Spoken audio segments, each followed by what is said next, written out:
In the Gun, episode number 99. The penultimate episode before we hit the century mark here on your new favorite WVU football podcast. I am Wesley Euler. You are In the Gun, and I've got the best teammates in the business. We got the runaway beer truck down the sideline. Big Owen Schmidt. He's charged up and ready to go tonight. And, of course, the signal caller. Very professional and dapper, as always, Mr. Jed Drenning. And we all know this episode of ITG brought to you in part by our friends at BetOnline, where the game starts. We have got a little double dip episode for you here, as it's a weird week, right, with the Mountaineers playing on a Thursday. So we're going to kind of combine what we normally do in two separate episodes. We'll recap our Big 12 picks from last week, give you our picks for this week week 7 it'll be, right, edition of college football. And then obviously we will talk about the Mountaineers and the Cougs down in Houston on Thursday night. So much to get to here on ITG. Jed, let's start with the recap. How did we do with our Big 12 picks last week? Let's go with this. First, let's remind everybody that we once again put the link up. The link is up at our Twitter account at In the Gun Podcast on Twitter. We're all retweeting it, so take part. The numbers keep growing each week. We'll get to it here in a bit, but we had another listener, another viewer, hit 3 out of 4. So that's 2 weeks in a row, but we still close. Have everybody go 4 for 4. The legend's not there yet. But Wes, I think I've said this before because you've used this word before. I love squeezing penultimate into an episode. Penultimate. Same. Now, that means second to last. What is third to last? I think I've asked you this before. Do you remember? I think you have asked me this before, and I'm drawing a blank right now as you put me on the spot. So for those of you who are still awake at home and listening, now that we've had our grammar lesson and our vocabulary lesson, we're going to get into our results from last week. I picked Signal Caller of the Week, the Big 12 team to throw for the most yards. I picked Oklahoma to throw for the most yards. They did not. Texas, in a losing effort in Red River, threw for 371 as a team. Baylor, in a losing effort, threw for 324. The Oklahoma Sooners, in a winning effort, threw for 285 to finish number 3 in the standings. To award me a much needed. Owen, give it up. Owen, give it up for Jed. Please stand. He's on the board. He's on the board, baby. He's on the board. Please stand. Owen picked the beer truck of the week, the Big 12 offense, to rush as a team for the most yards. He picked Kansas State. Always a solid choice. They did not finish number 1. Kansas finished number 1, 399 yards. They gashed UCF to rush for the most yards in the Big 12. But Kansas, in this surprising losing effort in Stillwater, I'll tell you what, a lot of that was by Will Howard. Will Howard had a big day running. Kansas State ran for 220 yards. So Owen finishes at number 2 in our scoring system. That is good for 4 points. Again, first place is 7. Second place is 4. Third place is 3. There we go. Hey, Wes. Da-da. Da-da. Da-da. I'm coming for you, brother. I'm coming for you. Oh, you gained on him because here we go. Wes picked the Big 12 scoring defense. Now, we'll get to the fact that he decided to make a bold pick. He switched it up. Pulled the old switcheroo, man. Good news is both of my picks stunk, right, so I don't have any buyers. I don't have any buyers. Bad move, though. Always go with your gut. Bold move there, Cotton. Big loser both ways. Okay, so you picked Texas to allow the fewest points. Actually, what happened in Big 12 play, 2 teams allowed 14 points. Iowa State, here come the clones, and Texas Tech. Boy, they blew out Baylor on the road. Texas Tech solved the road woes. So those are the 2 teams that allowed the fewest points. Third fewest allowed by Oklahoma State. Let's see here. In a win, 29-21. Again, surprising Cowboys win. They came off the bye. Phil Steele called it. Guys, he told us that was going to happen. Speaking of Phil Steele. Kansas finished number 4, allowing 22 points. TCU allowed 27 points to finish number 5. So, Wes, you finished outside the top 5. You finished at number 8 with the 34 points allowed by Texas. So, 0 points awarded. Moving on to Skyler. Skyler, you picked the Big 12's top scoring offense. You selected TCU on the road, under the lights, at Jack Trice Stadium. Didn't work out. Where dreams go to die. Yes, they do. Been there and witnessed that a couple times, and it's not fun. Very unheralded place to play in the Big 12, tough venue. The most points scored by a Big 12 offense this past weekend, the Kansas Jayhawks with 51 points. The Texas Tech Red Raiders at Baylor, 39 points. Oklahoma and Red River with 34 in the big win over Texas. Texas in the loss scored 30. Iowa State in that win scored 29. So Schuyler, and this is where it got interesting, finished in a 10th place tie, but since there were only 5 games this week, there were only 10 teams. Ooh. So he finished in last place, getting docked 1 point for the 1 point penalty of last place. And so that's how things went this past week. Now let's get to our viewers. Once again, these numbers continue to climb. Now I'm trying to read this on the fly.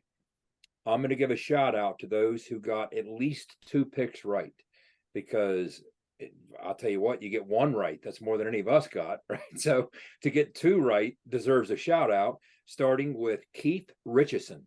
Keith Richardson got 2 right. Brock Melko got 2 right. Well, didn't we mention Brock Melko last week? I think we did. That sounds familiar. Sounds familiar. He got 2 right. Charles Peterson got 2 right. Moving on down the list, again, thank you to Will Gregory for making my life easy and categorizing these things the way that he does. Dwayne Boone got 2 right. Moving on down, Tom Unger got 2 right. Congratulations to Tom Unger. Looks like Mark Jones got 2 right. And moving down to the bottom of the list, okay, because we have 3 right. So our quasi-champion, and this is the 2nd week in a row that we've had a listener/viewer get 2 right, which is incredible when you think of how difficult this really is. Eric Bauer got 3 right. He picked Kansas as the top rushing offense, nailed it. They ran for 399. He picked Texas Tech as the defense. They were one of the 2 teams that did so. He picked Kansas as the offense. They dropped the 51 spot on UCF. He missed the most difficult of all things to pick, the passing offense. He missed that. He missed it. He picked TCU. So he was on the same page Schuyler was. But I get shout out to Eric Bauer. I asked for a picture at this juncture. We don't have it. If we get it between now and the time that Schuyler puts this in post-production, we'll throw it up on the screen for 8 to 10 seconds. And while we give Eric Bauer the shout out. But once again, you guys continue to do this. This is making this even more fun than it was last year. Of course, it hasn't been fun to date for me. Last year, this year, anytime it hasn't been fun. But at least it's more engaging. And when you guys get involved, some of these choices are, like I said, you guys with 2 of these things right, much less 3 of these things right. It's impressive. Whoever becomes the ITG legend, we say it every week, somebody is going to get 4 right. Now, in sake of being fair here, I'm trying to remember who it was, but one of our Twitter followers asked a legit question, and it's something we hadn't considered. He said, is this like the honor code? Are we all just entering one time? Interesting. I hadn't thought of that. Good call. Yeah, I think can't you only enter one time? With 1 email. I guess you could set up a couple burner accounts is what we Jed's don't need no burners here. in here. If you no, listen, we do the scouts the honor Legit. system here, all right? Scouts Legit. honor. Good question. One man, bringing up no one burner woman, accounts. 1 vote. I don't know why you guys see this thing on Zoom every time I keep putting my thumb up. What is that? I don't know. Yeah. I've never seen it before, but I'll take What it. is that? Does it work for Owen? Invading here? That's weird. The rest Does of it just work for me? Yes. That's Wait, there it is bizarre. again. Now look, if you're watching on YouTube, you can see this now. If I do thumbs down, does it do thumbs down? Oh my gosh, it Oh, it did. does. Do horns down. Dude. Do horns Now, down. if I do the middle, okay, I'm just kidding. I'm just kidding. All right, horns down, frogs down. Do the Cougs do anything with their hands? Can we do Cougs down They do this some week? H thing that's. Yeah, they do this one. Cougs I need to down. break a finger to do it, but Cougs down. That's right. Yeah. Oh my goodness, I think we're I need way to break off I the thought you rails were here. doing the dang old emoji. look No, at oh, this. look, it just Owen, happened to Owen too. you got Now, one. Well, see- I did that through the reactions. Oh, Oh, Okay. okay. Yeah, I wasn't doing anything. I just every time I throw up a thumbs up here on Zoom, it did it again. It did it That was Dang, again. how do I take That's that off We're now? so easily entertained. hilarious. Look at I feel like walking Phoenix in Gladiator when he has to like give the thumbs Oh, up or yeah, thumbs down yeah. approval and the whole crowd is waiting for Now the great turn it controversy down. about those emperors was thumbs down death or was thumbs up death, because it's depending on which is Right, fast. exactly. That's a point of great debate. But first of all, we apologize for the last 90 seconds for those listening and not watching. Yes, that was kind of entertaining for us. Yeah, just if you're into the audio version of this podcast, we apologize for wasting 90 seconds of your life there with our goofy emojis on the screen that time you will never get back. First we work in anti-penultimate, and then we do that. So yeah, we're off to a good start. Updated standings for you as well too. Skylar will throw them on the board here, but I am still in first place. Gap is closing. 21 points for Euler, 16 for Big O. Skylar with 12, hanging around there with Geno Smith as well too. And Jed is on the board, Stedman Bailey style, with 3 points of his own. All right, let's get into the picks for this week 7 of the college football season already. Big O, who's the beer trucking offense of the week? Baby, I'm going with the Jayhawks. Going to whip some Okie State butt Boone Pickens, the Boone Pickens Stadium, and they about to run all over them Cowboys, dog. I like it. Good pick. End it. And Big O's looking. He's coming for that top spot. Sharks in the water. Daniels, I'm telling you right now, I'm going for a 7. Going for a 7, baby. Yeah, you better look out, dog. You get that 7, and you might find yourself in first place next week. Jaws you up, son. Get John Williams on the line. We need a new score written here for the show.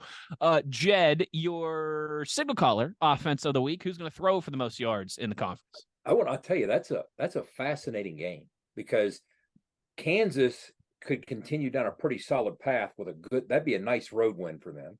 Oklahoma State righted the ship after the bye week, big win last week.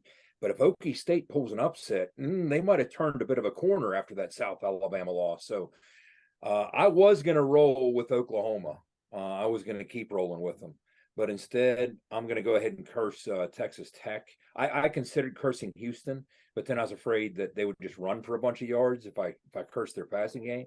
So I'm going to put my jinx. If you're looking on YouTube here, I'm putting my fingers crossed. I'm going to jinx and hex, blah blah blah blah. I shake the hex up, and I throw it straight on Texas Tech. So Baron Morton, poor guy, I'm throwing my hex right on you. I'm throwing it on you, Kenny Powers style. You know the rolling the dice dance move Kenny Powers does. I'm doing the rolling the hex dance move and throwing it at Baron Morton. That's what I'm doing. His only move. You are hexed. You are hexed to throw for the fewest yards because I picked you to throw for the most. You are at home in Lubbock against Kansas State. You poor fellow. Let's see how this goes for you. Yeah, Jed, you're on the board now, though. So maybe some of that curse is where maybe as we get close to Halloween here, you're turning from a witch into a wizard. We'll see how it goes here. Skylar stepping up to the plate here, big time, baby. And taking WVU as his Big 12 offense of the week. I absolutely love it. He thinks the Mountaineers are going to go down there and put a hurt, and we'll show old Dana a thing or two about offense, baby. As Skylar going with the mighty Mountaineers as his Big 12 offense to score the most points of the week. I love it. If Skylar is correct, I really like our chances on Thursday night, without a doubt there. And then defense of the week, gentlemen. I had to think about this one for a minute. I was a little torn. I thought about taking WVU, but I'm going to go with Cincinnati at home against Iowa State. Iowa State has struggled to put up points for the most part of this season. I think Cincinnati's really good on their defensive front. I think that'll give Iowa State some troubles. Low scoring one there in Ohio. I'm going to go with the Bearcats as my Big 12 defense of the week. That's another game right there that, just like we talked about Kansas, Oklahoma State, whoever wins that's kind of a desperate game for both those teams. If Iowa State wins it, you're stacking pennies. That's 2 in a row, trying to turn that corner yourself and make something out of the season. Cincinnati, things are starting to go in a bad way for them. So this might be their last opportunity for a couple weeks with a home game. So interesting matchups there. All these things are fascinating. They absolutely are. So there you go. We've given our picks. We've given the updated standings. You guys, once again, we want you involved as well, too. Somebody's got to be Neil Armstrong, all right, and be the first man on the moon on our Twitter page at In the Gun Podcast, on X, on Twitter, whatever Elon Musk decides to call it this week. That is where you can get involved with our spreadsheet. It's real simple. All you do, your name, your email, that's it. Your 4 picks. It will take you 30 seconds. And if you are the first to plant your flag on the moon of the ITG Pick'em, you'll get a Owen Schmidt signed rookie card and some other cool things as well, too. So don't be Buzz Aldrin. Be Neil Armstrong. Be the first one to get 4 out of 4 here. Somebody's got to do it. I got a feeling it's going to happen this week. Thank you to our friends at Toothman Ford. JR, of course, the man, the myth, the legend for putting on, helping us present this episode of ITG. We all know cars cost less in Grafton, so get your butts to Grafton for all of your vehicle needs. We're going to take a break here, and we're talking some Cougs on the other side. You are In the Gun. Nobody supports the blue and gold Mountaineers like Toothman Ford. With over 20 NIL deals and counting, Toothman Ford continues to rally behind our student athletes. And it's time we rally and support the dealer that supports the Mountaineers. Not only does Toothman Ford offer the best prices in the state on pre-owned, their never over MSRP campaign on new Fords guaranteed to save you thousands. Drive with pride all season long, knowing you're supporting the dealer that fuels our Mountaineers. Toothman Ford, where cars cost less, in Grafton and at toothmanford.com. For more West Virginia Mountaineer football content, be sure to follow us on Twitter at In the Gun Podcast. For nearly 20 years, Fortis has been the nation's leader in providing guaranteed roof performance programs for commercial buildings. Fortis offers roof performance solutions that feature extensive initial and ongoing reconditioning for commercial buildings as an alternative to traditional replacement, with long-term performance guarantees that are backed by global leader Lloyd's of London. Fortis offers a comprehensive range of roof performance management programs that provide financial security, extend the life of our customers' roofs, and make a significant impact on ROI. Fortis is currently improving performance and increasing ROI for customers at more than 4,800 locations, with more than 140 million square feet protected, including many Fortune 500 companies that have turned to Fortis to save money, gain financial certainty, and extend the life of their existing roofs. Fortis has helped customers save more than $520 million in capital roof replacement costs for an average ROI of over 250%. To learn more, visit fortis.us.com. Fortis, roof performance and financial certainty guaranteed. Let's go, Mountaineer fans. You're tuned in to In the Gun with Wes, the Runaway Beer Truck, and the Signal Caller. Back in the gun here as we get you ready for a Thursday night showdown. For the first time, these two programs are going to meet. A long history of football, of course, in Morgantown, long history of football down in Houston. This will be the first time the Cougars and the Mountaineers have met on the gridiron. It'll happen down there in Houston. I was laughing, guys. I was listening to Dana's press conference. Of course, former WVU head coach Dana Holgorsen, now still at the helm of the Houston Cougs. I was listening to him on Monday, and he was talking about how he was like, I'm shocked they did. Sorry, hold on. Let me honor Dana correctly here. I'm shocked they didn't have this game up in Morgantown. I thought for sure we were going to be playing up in Morgantown this year. So maybe not quite this. It might have been ratcheted up a little bit more in terms of the hype if it was in Morgantown, but still, first time these two programs are playing. New Big 12 opponent, familiar face on the sideline in terms of Dana Holgorsen and a lot of his staff there as well too. A lot of guys like Tony Mathis and Mike O and Sam, recently of this parish in Morgantown, now playing for Houston as well, too. So a lot to sink our teeth into on this one, Mr. Jedgar Allan Poe. Where should we begin? Where does this matchup begin on Thursday night? Well, Penn State has the whiteout. And at Houston, the big deal, the big game is the blackout. That's when, in previous years, they had the big win over SMU. They've done some big things in this blackout environment.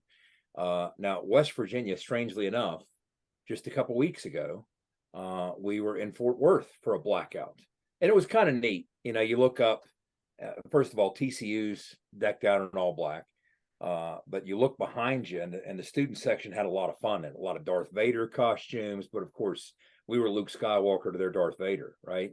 We didn't flinch at that. So we're stepping into something that Houston, to them, this is kind of a big deal game, irrespective of who they might be playing, because it is that blackout game. And I think they kind of do where they're sitting at 2-3. They really don't have a signature win, knock on wood, this year. So they kind of need that shot in the arm and that energy. But here's what you got. I want to start with some big picture talk. And one of the things that I did during the bye week was I looked at some different numbers. In other words, the cracks between the keys kind of numbers. When you stop and consider, even from a hidden yardage standpoint, this isn't really offense, defense, special teams. It's kind of all three. Well, from a hidden yardage standpoint, this is some of the things West Virginia has quietly been doing this year that we weren't doing last year and previous years to win that starting field position battle, which right now the advantage we have in starting field position is among the national leaders. And that is often a stat that can dictate your chance of success in a football game, more so than any other, maybe outside of turnovers.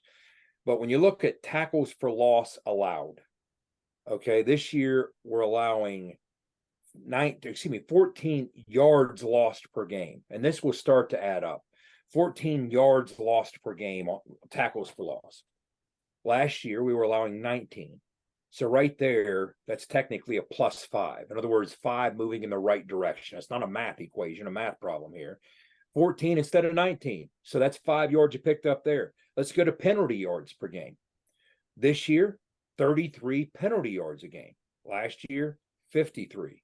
That's another 20 yards. So now you're +25 in hidden yardage. Punt return yards a game, the Preston Fox factor. 27 punt return yards a game versus last year, 6 punt return yards a game. Now, that doesn't account for even the ones that he's not catching that might give them a couple extra yards. So that's another 21 yards. So just in those 3 categories alone, there's a host of different ways to measure hidden yardage, but these are some of the things that you start to factor in. That's 46 yards in our favor that we're gaining from a field position standpoint each time out that a year ago we weren't gaining.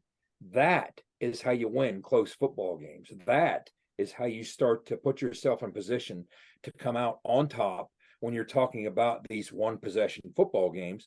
So I just thought that was kind of from a big picture standpoint. I thought that was fascinating to look at that.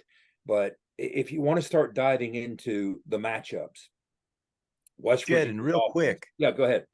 And real quick, I'd also like to add, I think what we're doing differently as well is we're scoring more points than the opposing teams, and the time is running out. That's true. And that helps too. That does tend to help. That does tend to help. I need the advanced analytics on how often you win when you have more points than the other team when the time runs out. I mean, that's plain and simple. I mean, we're just Owen's in a mood today, I tell you. Those are the differences, man. No, but the hidden analytics, absolutely. But I mean, we're straight up, we're whipping people right now. We're playing good. We're not whipping. I'm just saying we're playing solid football, right? I'll put this in football terms to Jed's analytics. We're playing really well, and we're doing all the little things really well as well. That's as well, exactly right. We're winning as well. And, that's the difference between a 24-21 win this year and a 38-31 loss last year. Mm-hmm. How do you impact what plays out on the scoreboard? These are the types of things that contribute to that outcome. So, I think there's a lot of positives to be gained in that. And when you start looking at West Virginia's offense, I mean, the conversation is going to start with, okay, Houston has struggled mightily on the defensive side of the football. In total defense, they're 14th in the Big 12. They're 12th in both pass defense, rush defense. And what you see is when you study them on tape, you'll see some odd front configurations, some even front configurations. They're multiple with Doug Belk. Doug's a guy who, a lot of us knew him when he was on staff here with Dana. I always loved Doug. I always thought he was a great coach.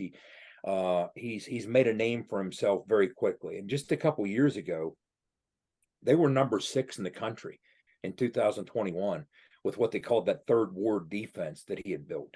They were winning with defense at Houston. And what struck me the most was Dana as a head coach and as a guy who was organizing things with Shannon Dawson offensively.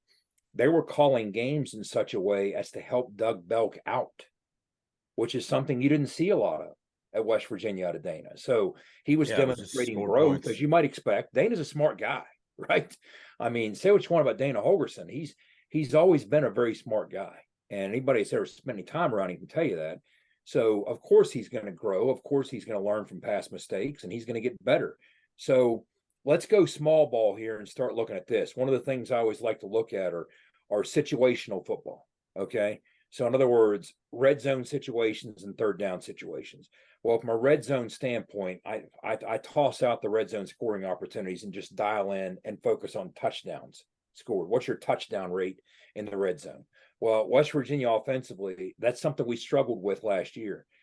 We shot ourselves in the foot by leaving a lot of points and opportunities on the table and not making the most once we breached other teams' 20.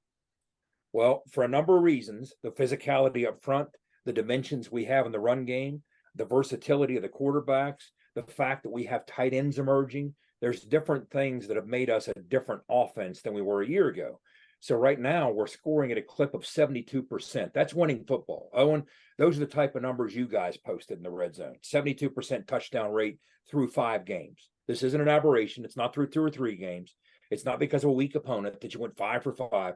So you're almost to a halfway season point with 72%. That's good enough for number 4 in the Big 12 offensively, your touchdown rate. Again, don't be misled. Sometimes if you don't live in this world, you can be misled by sometimes like sports information directors will post things about we're number 1 in the Big 12 in scoring. Well, West Virginia was number 1 in the Big 12 last year in red zone scoring. Where'd that get us? That's scoring, counting field goals. That's the Casey Legg effect, right?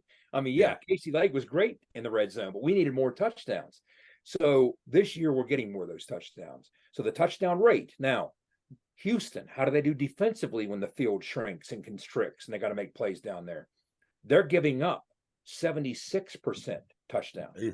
That's 14th out of 14 teams in the Big 12. Yeah. So that's a matchup that, again, coming in, you would think would favor us. Now, I try and focus on that when I'm studying tape to see when the field shrinks from a situational standpoint.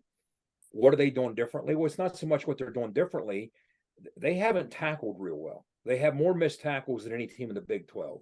And that shows up on tape, and when it shows up in the red zone. So that's something that's going to matter. And then if you continue down the situational path, one of the things that has helped us on one side of the ball, we'll get to that in a bit, but it's hurt us on the other side of the ball, is third down efficiency. I mean, for all the things we're doing well offensively, including time of possession, we're taking the long way around to do it because we haven't been a very effective third down offense. We're converting at a 32% rate. That's not nearly good enough. That's 13th in the Big 12. Most alarming is the fact that by and large, and I'll have these numbers again crunched at, we'll discuss at a later time. I'm going to talk about it in the broadcast on Thursday night. But one of the things I look at is how often are you in third and long? How often are you in third and intermediate? Because if you're a team that's winning, but you're in third and long all the time, to me, that's unsustainable. That's going to catch up to you. Okay. Yeah. Well, West Virginia has been in a lot of third and intermediate situations or even third and short situations. We've managed by and large to avoid third and longs. That's the good news. The bad news is we haven't been nearly effective enough in those third and intermediates and even those third and shorts. So the opportunities are there, but the numbers and the success rate is not nearly what it needs to be when you're talking 3rd and 4, 3rd and 5, 3rd and 6, when you're talking 3rd and 1, 2, or 3. So we're avoiding the 3rd and 7s or longer. That's great news, but we need to be more efficient with those shorter or more manageable opportunities. We haven't done that. Now, Houston, again, the good news is they've struggled on third down defensively. They're allowing a conversion rate of 41%. That's 11th in the Big 12. Conceptually, they'll throw some different looks at you. They'll try and pressure you, as teams often do, but that's more in third and long than it is third and intermediate. But to me, guys, that's the script. And Dwight and I have talked about this on the game broadcasts. When you look at it from a situational standpoint offensively, what can you do to improve those figures when you're setting the stage for success, but you're not following through? Ball security, we've been terrific, okay? Game management, we've been terrific in terms of playing keep away. We've avoided critical penalties, those self-inflicted wounds that hurt us so much a year ago. We've been smart about all those things. I have an interesting stat here. When you look at the effectiveness of what we've done from a penalty avoidance standpoint, we don't have a single holding penalty that we've been called for on a pass play all year. So again, we're 5 games in. It's not like we're Army and we played 2 games and thrown it 12 times. So that's effective technique up front. We're avoiding those penalties, those ones that we complained about, those 3rd and 1 false starts that make it 3rd and 6. They haven't been there this year, again, knock on wood. So from an efficiency standpoint, that's all good news. But Owen, we got to find a way to continue scoring in the red zone, but more so than anything, 3rd and 4, 3rd and 5, you got to find a way to make those and convert those and move the chains. Yeah, I agree with you 100%. Got to get more efficient at that. And I'm really interested to see kind of how we come out this week after having the bye and, getting a little freshness in us a little bit, getting those bumps and bruises healed up.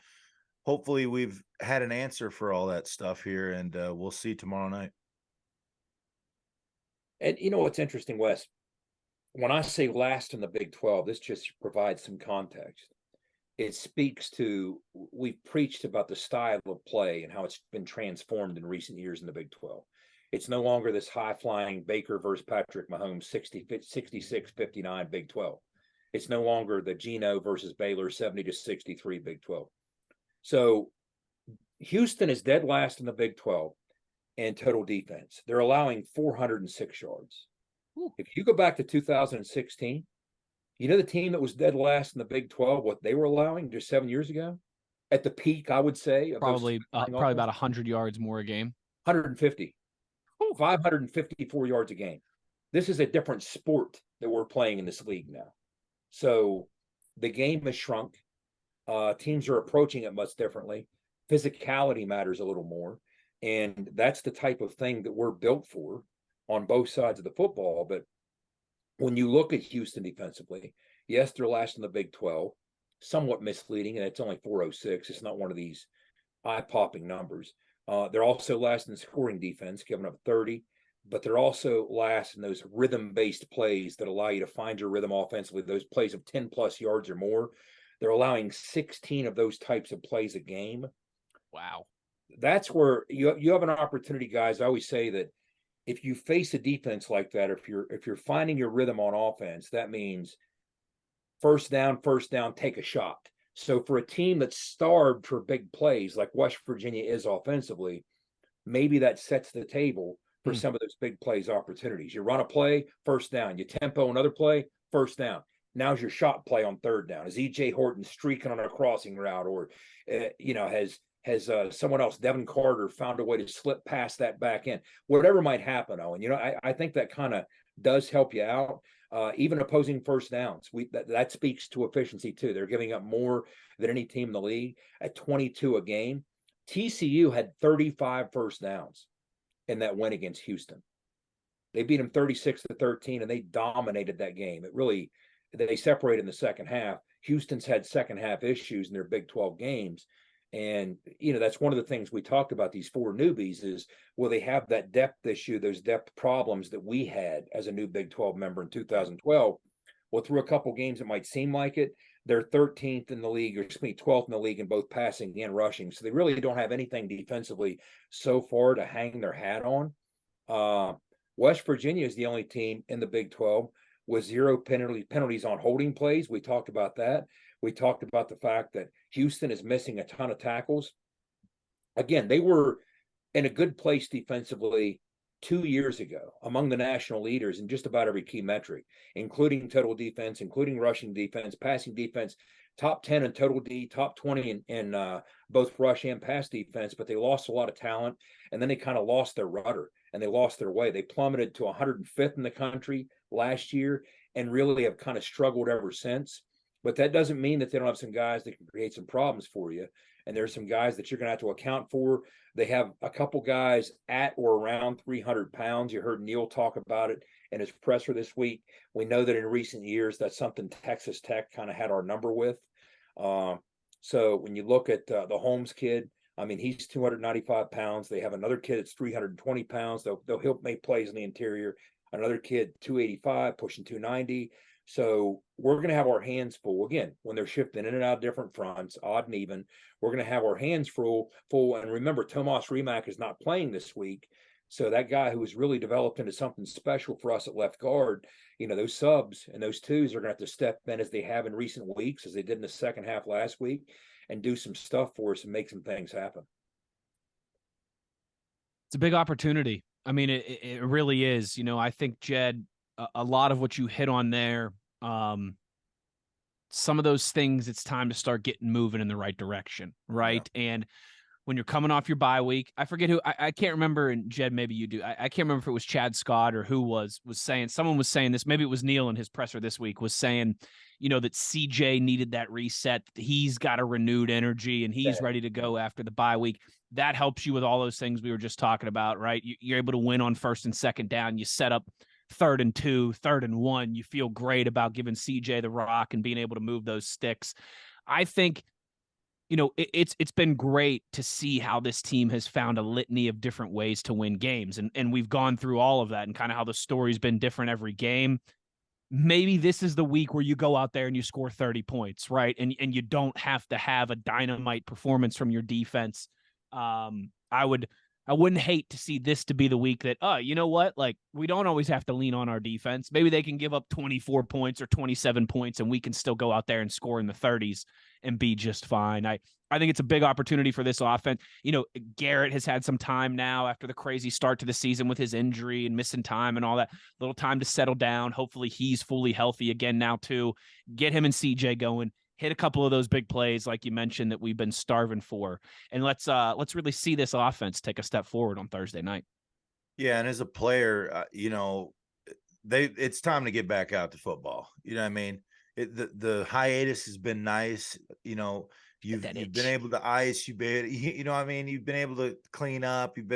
But guess what? You watched college football last week. And something was missing. You know what I mean? Something was missing a little bit.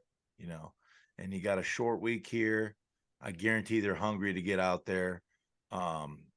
With Dana being here recently, hey, give them a nice warm welcome to the Big 12 from West Virginia. They're going to be flying around a little bit. And like you said, for sure. Hopefully this week is when they just start to kind of crack open a little bit. And really start doing big picture everything really well. I think so. What do you remember about coming off of bye weeks as a player? Because I got a couple more points to make about the offense, then we'll switch sides of the ball here. But what do you remember about that? Yeah, I think the biggest thing was, it always kind of mattered when it was too. Mm-hmm. I always hated a bye early on in the season because it was like, especially 2 games in and then you had a bye. It's like, man, feel like it's kind of wasted a little bit, but for some people that happens in the scheduling. But I think with the blows, the kind of how we've got, we're 5 games in, right? We're 4-1. We're 2-0 in the conference. We've seen a little bit of conference play, not much, but we've played some worthy opponents. We've had 1 tune-up game.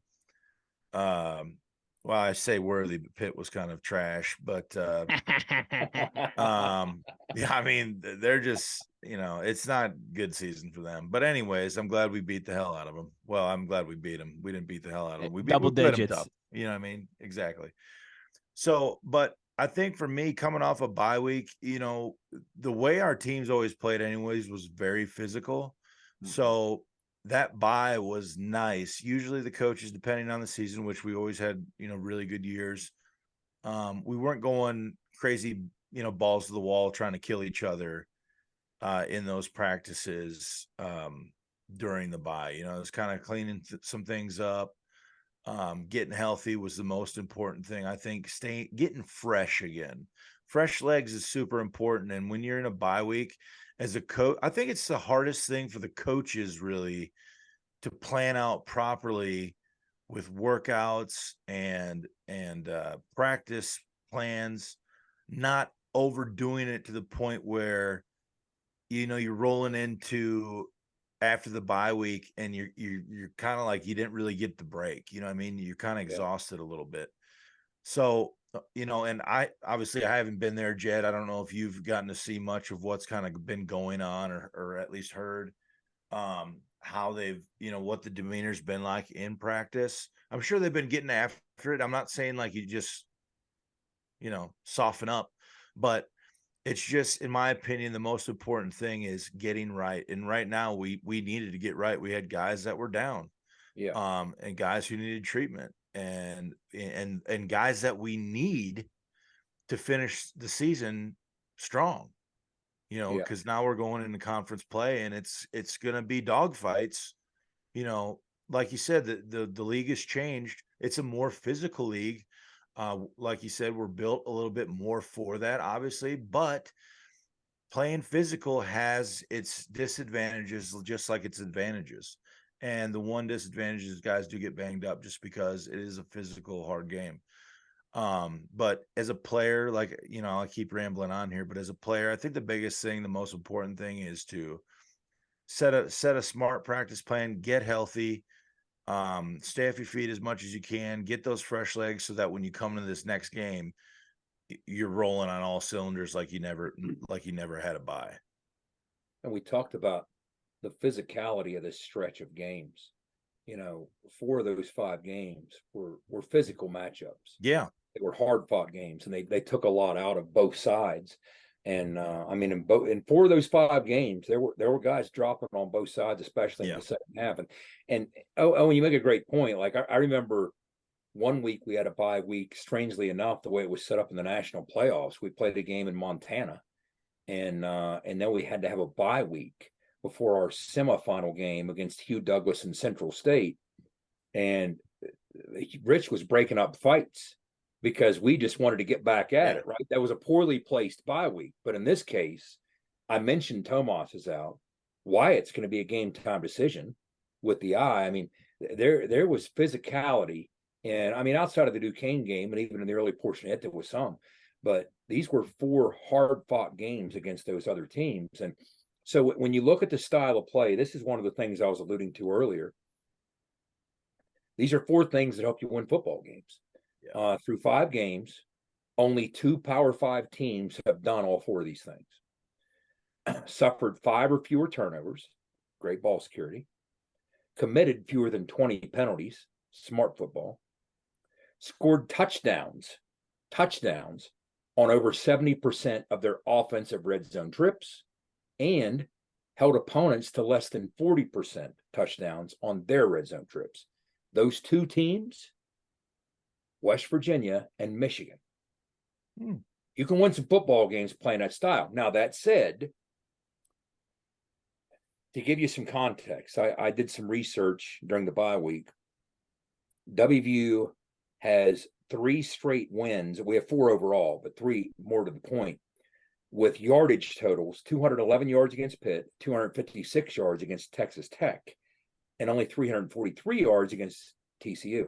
All 3 games under 350. When's the last time the Mountaineers won 3 straight games with less than 350 yards? Well, we just happened to have the number 1 ranked defense in the nation. It was 1996 when we knocked off East Carolina with only 267 yards, Purdue with only 279, and Maryland with 250 in succession. I saw you tweet that this week. That's great. Okay. And it's nice to know that when we drag these teams into these rock fights that they don't want to be part of, they're in our alley. That's great. But there's also going to be a different type of game that eventually you have to find a way to win. Yeah. Now, I've said before, what we're morphing into has a feel and a vibe of the teams that Neil's teams at Troy had when he won 30 games in 3 years. As somebody who studied that way too intensely when he was hired, Neil won these types of grinded out, ugly rock fights, ugly by those who don't appreciate football in all the right ways, right? But he also had wins of 52-31, 37-31. He won bowl games 42-32, 50-30. Is this the week that we need to emerge? I mean, you're hoping that the defense still can hold the other team, in this case, Houston, by the collar. and not let them drop 30 some points on you. But sometime that's probably going to be too much of an ask for the defense, and the offense is going to have to come and do their share of bailing out. So yeah, we're winning with all three phases. We talked about the hidden yardage and the field position, but those are the types of things that you have to consider. You're going to win a lot of games rock fight style, but not maybe as many as you want to. When you start looking at the end of great seasons that we talk about for years, yeah, there's a lot of those types of wins in there, but there's wins of all varieties in there. You know what's in there? A lot of wins that you probably 2 or 3 wins. When you have a special season, there's 2 or 3 wins that you're like, man, we really dug down deep and found some innovative, unusual, crazy ways to win that. So that might come in the form of a rock fight, which we already have a growing list of, but it's also probably at some point going to necessarily have to come in the form of some kind of shootout or semi-shootout or whatever it might be, something where you emerge with some big plays. And that's why we talked about, is this the week that we hit our rhythm and take those shots and hit some of those shots and start to find some of that little oomph on the offensive side of the football. And that's what I kind of wanted to close with on the offensive side before we pivot into the defense. But what are your guys' thoughts on that? I mean, offensively, we're not there offensively, in my opinion, yet 100%. Like we're leaving so much on, the top end with the wide receiver game.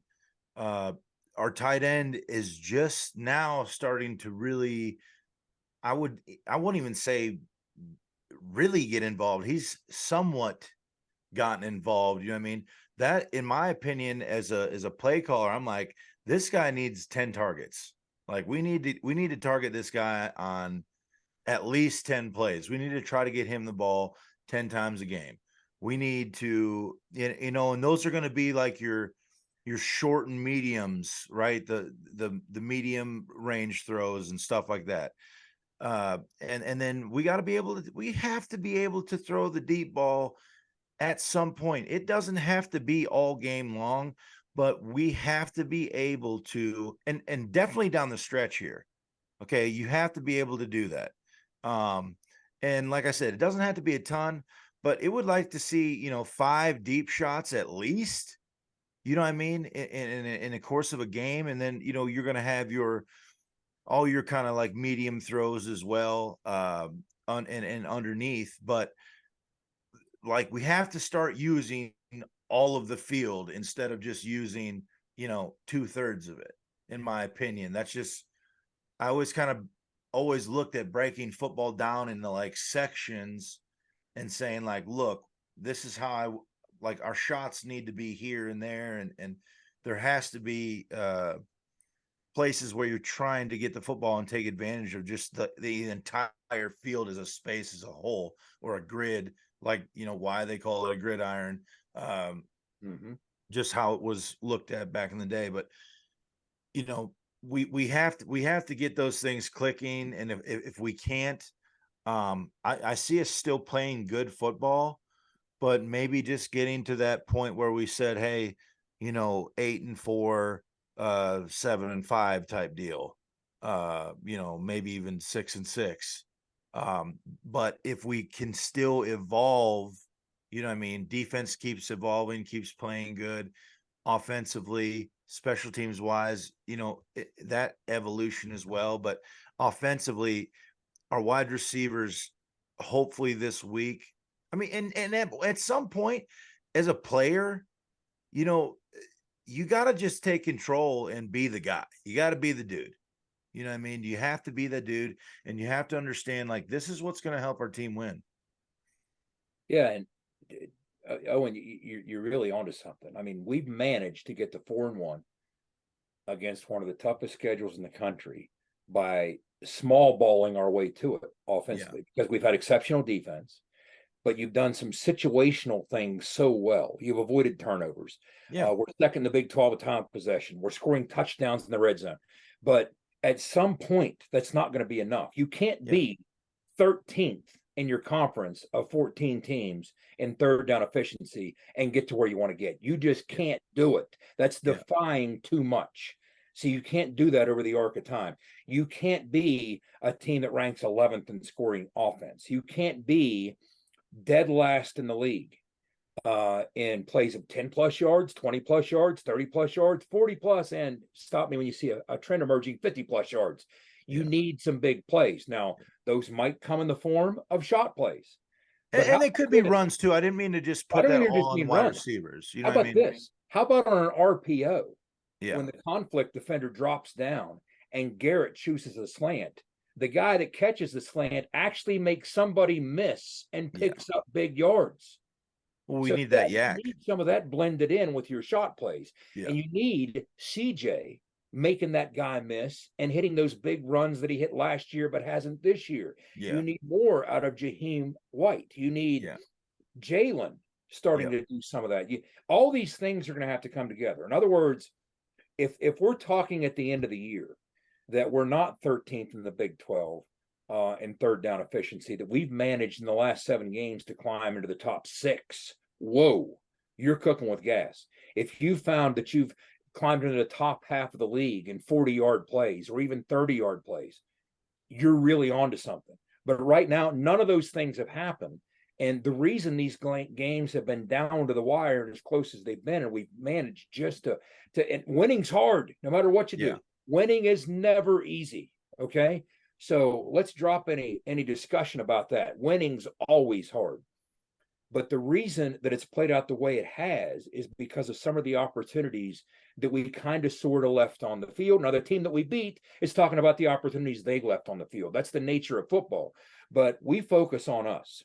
And had we converted more third downs and maintained the football at TCU and given ourselves more opportunities, or we converted more third downs in the Texas Tech game or the Pitt game, it would have played out differently. It wouldn't have been so difficult down to the fourth quarter the way that it played out.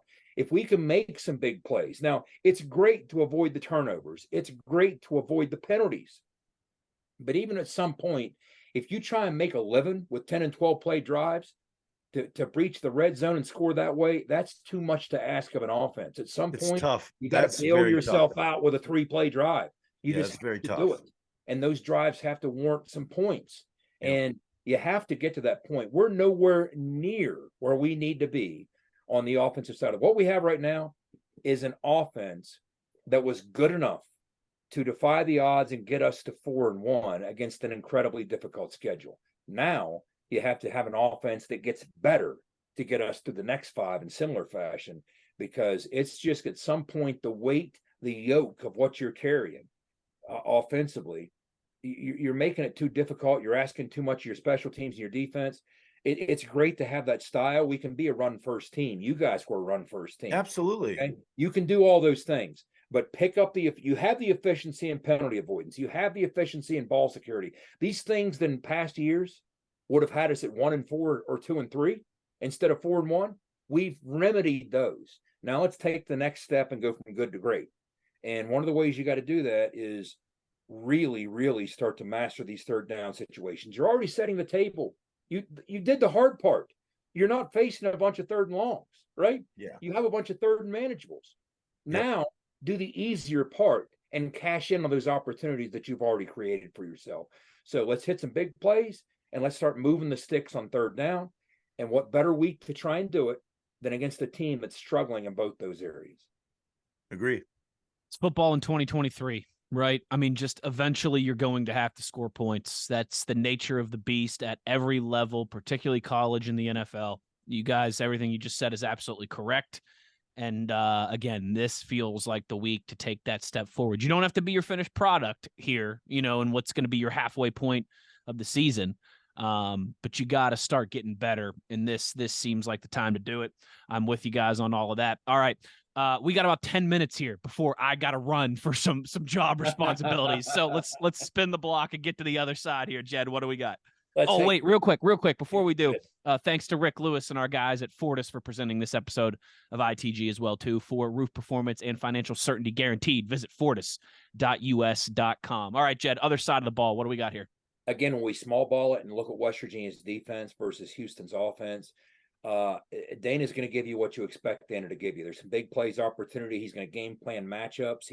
He did that in all the games that I've watched, including against TCU. Even in that loss, he was still making plays with some of his key personnel. his receiving room is legit. From Sam Brown on down, they go 3 or even 4 deep with legit players that can hurt you. So you better be on high alert on that back end. Okay, remember, we're without Trey Lathan, Ben Cutter making his first start. So you're going to be tested defensively. You're going to have to continue with that rotation up front. Let's talk about situational football and small ball here. In the red zone, touchdown rate. Offensively, Houston 63%. Nothing remarkable, kind of middle of the pack. Good enough to hurt you. West Virginia, this is one of the critical areas that we improved from last year to this year. First, we're putting a lid on the big plays. Second, when the field shrinks, we're making plays. We have the fewest missed tackles. We're tied for it in the Big 12. Anybody that's watched any tape, anybody that's watched the Mountaineers can speak to that, can echo that. When you get in the red zone, we're only allowing 38% touchdowns. That's good for 4th in the Big 12. That's winning football. Right there is winning football. That is a massive improvement over last year. And then when you talk about getting them off the field on 3rd down, as I see both thumbs up from Wes, when you're getting them off the field on 3rd down, well, Houston's offense, again, pretty good. Look at this. What was that? What was that? Is that New Year's? I did the double thumbs up, but I got a little fireworks. I tell you what, Zoom's keeping us on our toes today. Wow. Holy cat. And we get nothing. We're trying both thumbs up. Well, you're on a Mac, right? I am on a Mac, yeah. I Maybe think that's why. what it is. Now, if I do double thumbs down, maybe my thumbs are just too big. Oh, it's raining. It's raining. Dude, I'm going to have to get a Mac. This is hilarious. I'm sorry to distract you there, Jet. I'm the one. We don't even need Skylar anymore to do our graphics. We got it.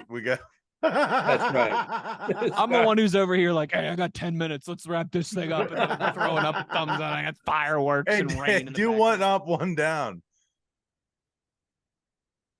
All right. Whoa, what's that? Just picked up one. I think it just picked up one of them. 2 out. Anyways. Again, if you're listening, something's happening. Sorry.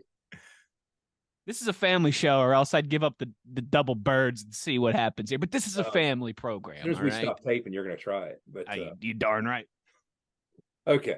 Well, West Virginia continues to be number 1 in the Big 12 in 3rd down defense. That's been critical in our success. So you talk about situational football on the defensive side, red zone when the field shrinks, we're making plays, we're holding them to 3s or sometimes to 0s. And on 3rd down, those critical transition downs, we're holding the opposition to 28% success rate on 3rd down, best in the Big 12. And part of that, we lead the league in 30 quarterback hits. All of last year, we had 22. Now, part of the problem, can we compensate for Trey Lathan, who led the team with 8? So he's going to be on the shelf the rest of the way. Quarterback knockdowns were way up there. These are the reasons that West Virginia has held the opposing quarterbacks to 50% completion rate. That's the best in the Big 12. Think about these conversations, guys, we were having a year ago about these deficiencies on the defensive side. But let's talk about Houston's tendencies. When you think of Dana, you think maybe if you're not paying close enough attention, you think high flying, you think air raid. But there's a reason that years ago Dana said that he was afraid that Mike Leach was going to take his air raid membership card away from him. Right now, Dana is throwing the football 56% of the time, running it 44% of the time. A year ago, when he had Clay Toon and Tank Dell, you might think he was more high flying then. Nope, 55% pass, 45 rush. So he's held kind of stable. Even with Will Greer in 2018, that's kind of what he was doing here. Now, a lot of that was on Will reading those RPOs. He was 54% pass back then, 46 rush. So Dana has kind of become Dana. He sees the value of a run game. He started seeing it long ago. Even when he had Skylar, that's probably when he leaned into it the most. That's when we were most run heavy. We ran 57% of the time. But yeah, Dana's going to try and run the football. He's going to try and present a balanced attack. And he has a trigger man in Donovan Smith that he's rushed for 19 first downs. He's a legitimate dual threat. Now, you can get to him. They've allowed the most sacks in the Big 12 or up towards the most, but they've seemed to have rectified that in the last couple games and shored some things up. But a lot to consider there. But West Virginia, this might be the week also.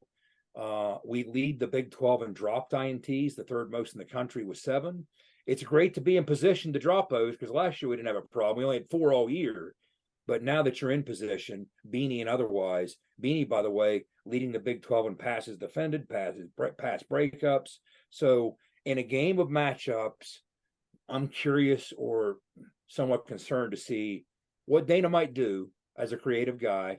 He's studying the same tape that I am. And from a matchup standpoint, there's going to be something that he likes. There always is. So, I mean, that's the thing to consider. Again, something else to throw out from Donovan Smith. He combined for 61 completions between games 4 and 5. That led all Power 5 quarterbacks. So that's from the Houston game notes. Now, it might sound like cherry picking, but I'll tell you what, that's pretty robust, those numbers. So cherry picking or not, those are some pretty big cherries. And he has enough of a run game by committee. Maybe one of the better left tackles in all of college football. It's just they have some deficiencies elsewhere.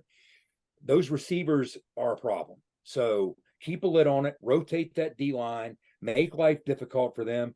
And Wes, in the spirit of trying to conserve some time, I'll jump right into some special teams talk so we can wrap up. Sure. Again, we talked about it. West Virginia is the 8th least penalized team in the country. That needs to necessarily continue if we're going to win, especially when on the road. Preston Fox, 15th in the country in punt returns. This is kind of our special teams and miscellaneous category. So he's 5th among all players with double-digit returns in the country. We've come a long way with that punt return unit. Ollie Straw. I like your buddy Tony has been calling him Pac-Man Fox. I love that. Ollie Straw, again, he's a sniper. 11 inside the 20. This is going to be hidden yardage situational football. He has 5 inside the 10. He's forced 10 fair catches, but they got a pretty good one on their side too in Lane Wilkins. He leads the Big 12 in pinning you inside the 10. So, I mean, these are all things to consider. We talked about the things that can help you win. We talked about the blackout game. Be on high alert for Matthew Golden. He's one of only two players in the Big 12 to return a kickoff for a touchdown this week. And I'll wrap with this, guys. When you consider the effective nature or lack thereof of either coach coming off a bye week, well, Neil has won his last couple coming off a bye. Last year, the big win you guys were at and enjoyed against Baylor in Morgantown, that was after a bye, or at least a semi-bye, these Thursday night games. It's my ticket stub, right? The ticket stub right there behind me from that Baylor. The first time Big O and I ever met, and boy, was it a night. Thursday, excuse me, the TCU win in 2021 was off a bye. That's the last couple. But Dana's had some success. He's won his last couple coming off a bye at Houston as well. He was pretty good coming off buys at West Virginia. Even when you think back to some of those big wins in 2018, the K-State win was off a bye. The Baylor win was off a bye. So a lot to digest and assimilate and pack in here. But we are going to take, without question, the Houston Cougars' best shot. I mean, they've had a week and a half to prepare for this. They're a desperate, wounded animal. I expect them to pull out all the stops. They're trying to energize their crowd, get them into this. It's the first ever matchup between these teams. It's Dana's former team. There's a lot of B-plot storylines to consider here, but yeah, get down there. Two things: travel and travel well. Effective defense, effective run game. We need to bring both those things, but build on those things and prove to be a more complete football team. And let's see if we can get to 5-1 Thursday night. Well said. Well said. I think you're right. Again, it's been a lot of fun to see the litany of ways that this team has found to win games. And you like a lot of the key indicators, but some of them as well too. You got to start getting moving in the right direction. So I'm with you. It's going to be a juiced up, charged up atmosphere there. You got two teams that I don't think it's personal or hatred or anything like that, but just a lot of familiar faces, both in terms of the sidelines and the guys on the field. And that just brings out pride in you. And you want to go and you want to have success against guys that you know, guys you've been teammates with or coached with in the past. So a lot on the line, fellas. I mean, you win this one, and then you get kind of a elongated week as well, too, to get ready for Oklahoma State at home and what's going to be a 3:30 kind of raucous atmosphere there, I think, at Mountaineer Field, especially, if you get to 5-1, that's going to be a juiced up crowd. Like you said, for Houston too, Jed, a lot on the line for them in terms of kind of salvaging their season here and having something to hang their hat on and to play for going forward. It's going to be a fun one. I'm looking forward to it, Big O. I tell you what, it's a big one on Thursday night. Oh, man, and it's a must-win. We got to win this game. We got to go down there. We have to solidify who we are in this conference. And if we are who we are, we'll take care of business. If we are who we ain't, it's going to be a long night. Jed, I just have one question for you before we go. Yes, sir. What's better than 4-1? 5-1. Let's go get it done on Thursday night. That down deserves in 2 Houston. thumbs up, Wes. Go ahead. Give us some sparks. Yeah, we got to take a picture and tweet I this. feel like I'm getting sucked into the ether every time I do this. It's like There it is. Okay. I'm going to tweet that. fade into the background every single time. It's like, am I transparent? Am I a ghost? He looks fake. I do look looks fake. fake. I tell you Looks what, Max I love it. Headroom. You guys I have love no it. idea who Max Headroom is, but I do not, but that's a cool name, Max Headroom. I like that. I tell you what. Google All it. right. This has been a lot of fun. 99, our final double-digit episode here before we hit the century mark. That will happen on Phil Friday. I'm jealous. I mean, Skylar and Jed hitting the century mark with Phil. I tell you what, but that's a great way for everything to come together there. You guys will have to make sure you mention that to Phil. I'm sure he'll get a kick out of that as well too. So again, a little bit of a different week. We took what's usually 2 episodes and we kind of condensed them into one with the Mountaineers playing on a Thursday. This has been your pick and your preview episode. But again, Skylar and Jed will catch up with Phil Steele, the czar of college football, as always, and have a little Phil Friday for you on hopefully what will be a victory Friday for all of us. Is that one dropping Friday or is that dropping Thursday? Phil's Okay, I was going to say, because Thursday. you'll ask him about the game, so you'll Yes, want this that. will So it'll drop be Phil Friday. Thursday. We're going to hold That's this right. preview for Friday. Phil will drop Thursday, so you have it out. This preview will run Wednesday. Phil will run Wednesday. Thursday. Yep. Yes. Sounds good. And then who knows? Maybe with the Thursday game too. Maybe I could put something together. We could put something together quickly for Friday or something like that to get out there for reaction as well too. But let's go get a W deep in the heart of Texas. Back-to-back games. Let's go down there. We'd be 3-0 against teams from Texas. I tell you what, looking for some blood down there in the Lone Star State. So what's better than 4-1? As Jed said, 5-1. Let's go get it done.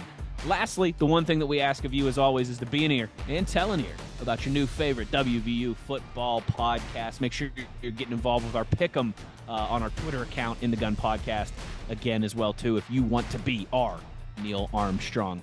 For Jed Drenning, the signal caller, and the runaway beer truck, Owen Schmidt. Of course, our fantastic producer / co-host / everything extraordinaire, Skylar Callahan, as well, too. I'm Wes Euler. Let's go get a W. Let's go Mountaineers. You've been In the Gun.